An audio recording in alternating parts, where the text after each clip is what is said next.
Hi, everyone, and welcome to Brian's Horror Corner. I'm your host, Brian, and let me say happy Halloween to everyone.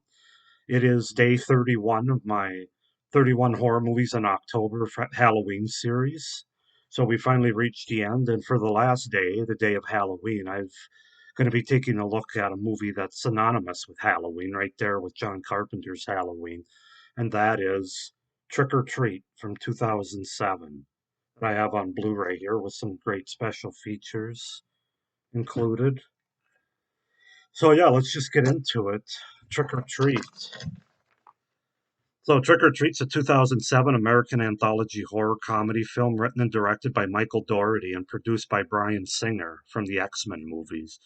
The film stars Dylan Baker, Rochelle Ad- Atis, Anna Paquin, and Brian Cox. It relates four Halloween horror stories with a common element in them: Sam, trick-or-treater wearing orange footy pajamas with a burlap sack over his head. The character makes an appearance in each of the stories whenever one of the other characters breaks a Halloween tradition. The film is framed by Halloween night in the fictional town of Warren Valley, Ohio. The plot follows a non-linear narrative with characters crossing paths throughout the films. At the center of the story is Sam, a peculiar trick-or-treater in a burlap pajama costume who appears to enforce the quote-unquote rules of Halloween. So that leads us to our opening that we start out with. In the opening scene, Emma and her Halloween loving husband Henry return home after a celebratory night.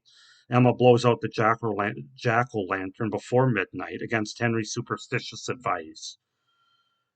Emma begins tearing down the front lawn decorations and is ambushed and murdered by an unseen assailant. So then we get into our separate. Well, we get into our short stories, which I'm not going to go too much into because it's going to give too much away.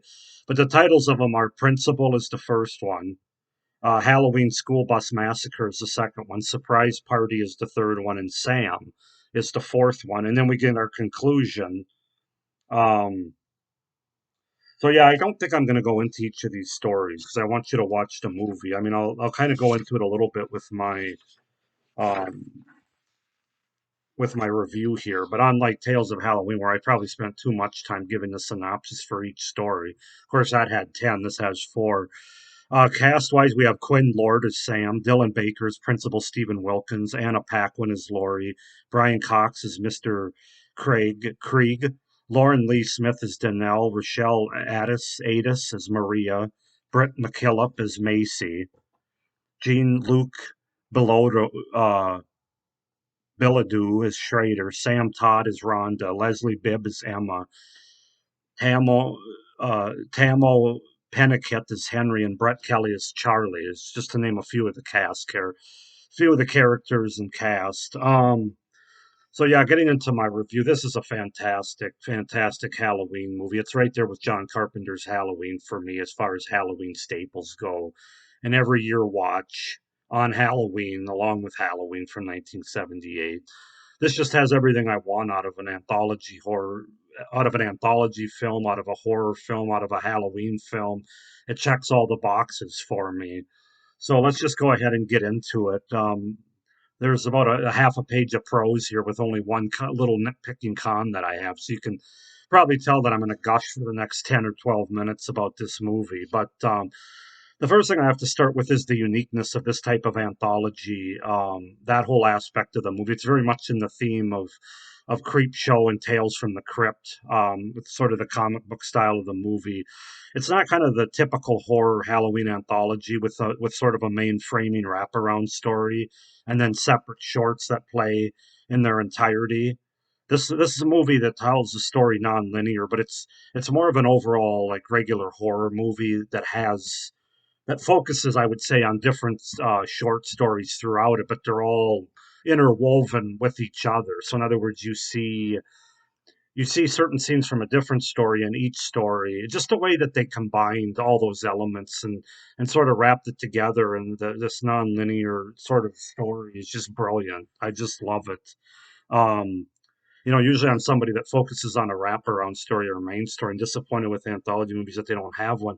This one doesn't need one. So I stand corrected on that because when you have this kind of format, kind of like Creepshow and Tales from the Crypt, where these interwoven stories are told throughout the course of of an overall horror movie, and it just You don't need a wraparound story when you have that. I mean, it's hard to describe it. Like the main story is all these stories together, interwoven, is the best way to say it, and it just works so well in this movie. Spends a lot of time focusing on different aspects and story within this town. Much like Tales of Halloween, it all takes place on Halloween in this small suburban town, interweaving moments from other stories that makes it all tie together. Just very cool and entertaining. Awesome stuff. Just really enjoyable. And all the stories, if you separate the four short stories that they have in this movie, they're all awesome. There's no duds whatsoever. I enjoy all of them. They're all just really well written, very well produced and directed, acted. They're rock solid. There's just not a bad one to be found. Like I said, well written, well directed. If I had to pick a favorite, like if you put a gun to my head and had me pick a favorite of the four, it'd probably be Halloween School Bus Massacre. That was the one that I thought had the creepiest imagery, the creepiest atmosphere, and in terms of horror in this movie, which I mean, it's more of a fun horror movie. Doesn't It's nothing disturbing about it, but that's the one that I would say was probably the scariest of the four, in my opinion. Not that it's overly scary, but it's the most effective from a creepy standpoint. So if I had to pick one, that would be. But I love all of them. All four of them are top notch. Great practical effects in the movie, really convincing and awesome. Especially the scene with the werewolf transformation. That's all I'll say at the party. Great stuff. Great makeup effects as well, from the zombie kids to the certain characters that are attacked or killed throughout the course of the movie. It just all really works well. Then, of course, you got to talk about the character of Sam.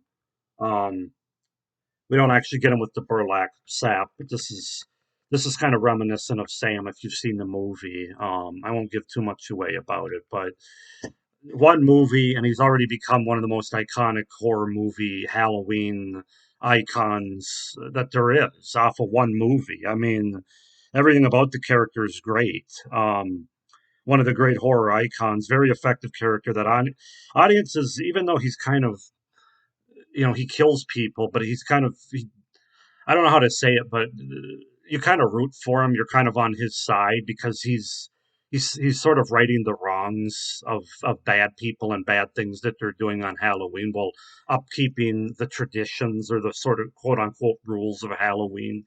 Just very effectively so. But yeah, as an audience member, we kind of like Sam and we root for him, not just because he's a kid, although that certainly plays into. He's like 7 or 8 year old kid with these orange footy pajamas with the burlap sack. But the fact that he's righting the wrongs and trying to make everything sort of right in the world, with as it relates to Halloween anyway. Keeping Trying to keep Halloween fun and honest. And I mean, like I said, the character has a great look with the burlap sack, with the pumpkin underneath of it that we do see in later in the movie. Um, just very effective. I just love the character. Like I said, he's one movie and he's already up there. I don't know if he's up there with probably in the same category as like Chucky or I don't know if I'd put him with Michael Myers or Jason or Freddy just yet, but he's advanced to further stuff of one movie, I would say, especially from a Halloween related horror movie. So this is the great character that they did really well with. Not forced at all, just very effective. I enjoyed the fun and subtle humor that was woven into the movie without taking away from the horror, the more creepy aspects of the movie. They also did it in a way that's not, like Scare Package, some other movies, they do it in very meta sense, like we know what we're doing. In this movie, it's straight laced, but they're still able to woven the humor, the subtle humor, into the movie, and that's because it's a very well written movie. Um, but yeah, and they still keep it as a horror movie, a horror anthology movie, but there's definitely humor into it. Wonderfully directed movie by Michael Dougherty, with the amount of detail, the executed vision, and the overall Halloween atmosphere that he goes for here. Clearly, he's somebody that understands what a Halloween anthology horror movie should be, and he delivered it to the utmost, in my opinion. Yeah, I just can't. The directing is one of the best parts of this movie. Then you get into the fact that the movie looks fantastic, from the colors to the cinematography to the camera work. It's just a beautiful and easy on the eyes kind of movie to watch. I mean, everything's just so lit. so colorful, so detailed, just fantastic cinematography in this movie. And also, you can't say this about a lot of movies, even horror movies or even Halloween movies, but this is an instant classic with a high rewatchable value, instantly an every year Halloween staple. As I said at the beginning, right there with John Carpenter's Halloween.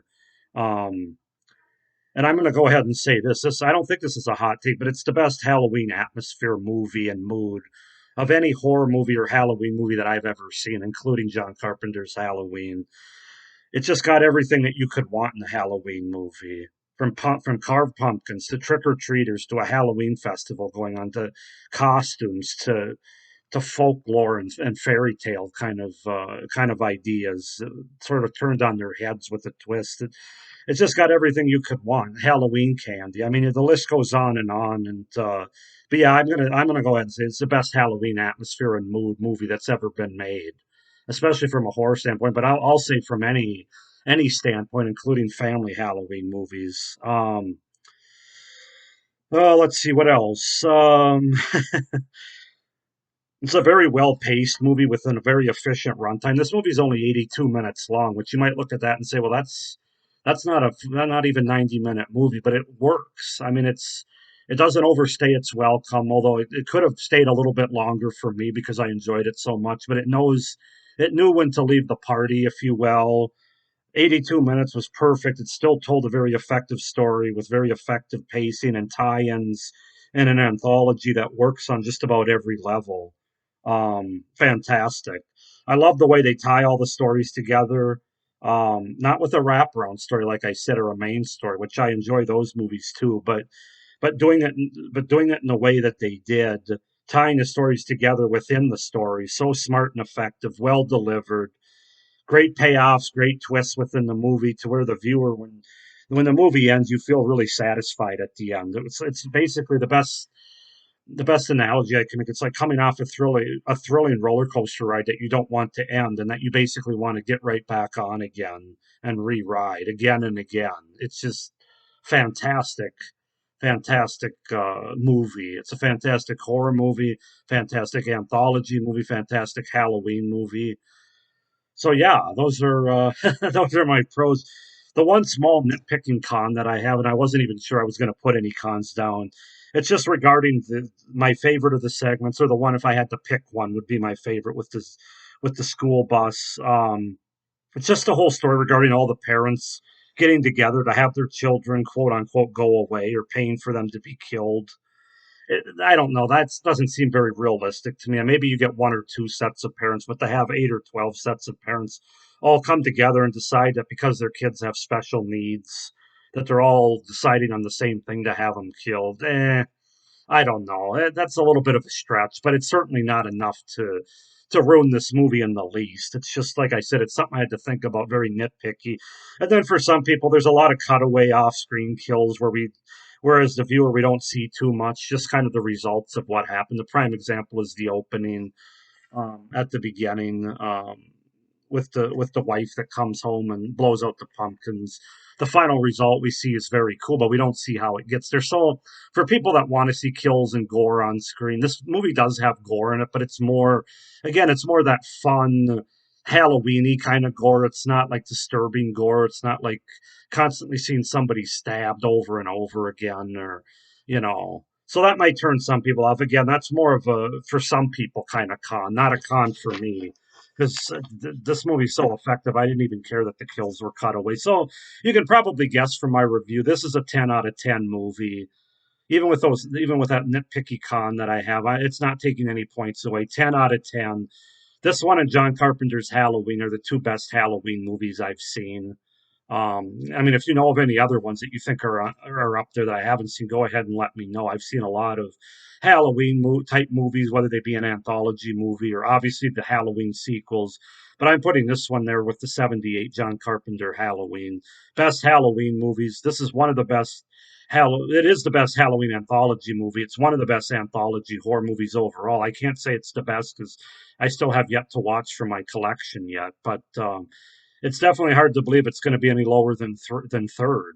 It's going to be a top three for me no matter what. So That's my opinion. 10 out of 10 on my rating. Go ahead and tell me what you guys think of Trick or Treat from 2007, the horror Halloween anthology film. If you think I'm gushing about it too much, or if you agree with me, like this video, hit the little notification bell below, because even though this series is over, I have a lot of great horror content coming up, including next week with my starting my November series, which will be taking a look at classic television anthology series. I'll have a little blurb video on that probably in the next couple days to kind of give you what it is and how I'm gonna go about it through the month. Make sure to subscribe to my channel as well so you don't miss any of that, as well as the rest of my horror content and individual movie reviews. Overall, I hope you enjoyed my 31 horror movies in October Halloween series. It was grueling, it was hard.